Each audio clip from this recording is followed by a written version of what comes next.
Atul Bhatt RANL చర్యల వల్లే విశాఖ ఉక్కుకు తీవ్ర నష్టాలు. ఉట్టికి ఎగరలేనమ్మ స్వర్గానికి ఎగురుతానన్నట్లు సకాలంలో కార్మికులకు జీతాలు చెల్లించడం చేతగాని ఈ సీఎండీ విశాఖపట్నం స్టీల్ ప్లాంట్ను లాభాల బాట పట్టిస్తానంటూ ఉత్తర ప్రగల్భాలు పలుకుతున్నారు. ఈ యాజమాన్య మాటలను విశ్వసించే పరిస్థితి లేదు. యాజమాన్యం అవినీతిలో కూరుకుపోయింది. ఈ సీఎండీ వచ్చేనాటికి విశాఖపట్నం స్టీల్ ప్లాంట్ ఉత్పత్తిలో ఉరకలేస్తున్నది. ఆర్థికంగా లాభాల బాటలో ఉన్నది. ఈయన వచ్చిన తర్వాత తీసుకున్న తప్పుడు నిర్ణయాల వల్ల ప్లాంట్ అప్పుల ఊబిలోకి కూరుకుపోయింది. ఉత్పత్తి అమాంతం తగ్గించబడింది.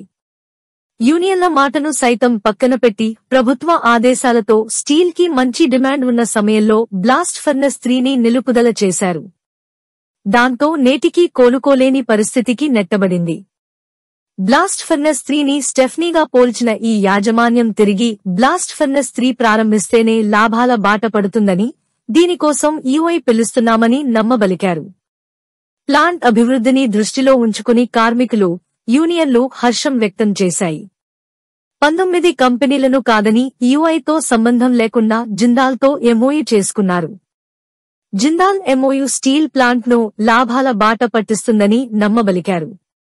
కానీ అత్యంత దారుణంగా జిందాల్తో ఒప్పందం జరిగిన తర్వాత నష్టాలు 4,000 కోట్లకు పెరిగిపోయాయి. కార్మికులకు, ఒప్పంద కార్మికులకు జీతాలు సక్రమంగా, సకాలంలో చెల్లించడం లేదు. కాంట్రాక్టర్లకు బిల్లులు చెల్లించడం లేదు. థ్రిఫ్ట్, పీఎఫ్, పెన్షన్ సొమ్ములు కూడా చెల్లించడం లేదు. పైగా ఉద్యోగులపై ఆర్థిక భారాలు మోపుతున్నారు. ట్రేడర్స్ వద్ద అడ్వాన్సులు తీసుకుని వారికి సకాలంలో మెటీరియల్ ఇవ్వడం లేదు. లంచాలు ఆశించి నాసిరకం కోల్ కొనుగోలు చేసి ప్లాంట్ యంత్రాలు దెబ్బతినడానికి సైతం పూనుకున్నారు. దీనిపై సీబీఐ విచారణ జరుగుతోంది. ఇన్ని దుర్మార్గాలకు కారణమైన ఈ సీఎండీ, డైరెక్టర్లపై ఉన్నత స్థాయి దర్యాప్తు జరపాలని, తక్షణమే వారిని రీకాల్ చేయాలని అఖిలపక్ష కార్మిక సంఘాలు డిమాండ్ చేస్తున్నాయి. లేని పక్షంలో త్వరలో తీవ్ర ఆందోళన తప్పదని కేంద్ర ప్రభుత్వాన్ని హెచ్చరించాయి. Don't forget to like, subscribe and share the videos.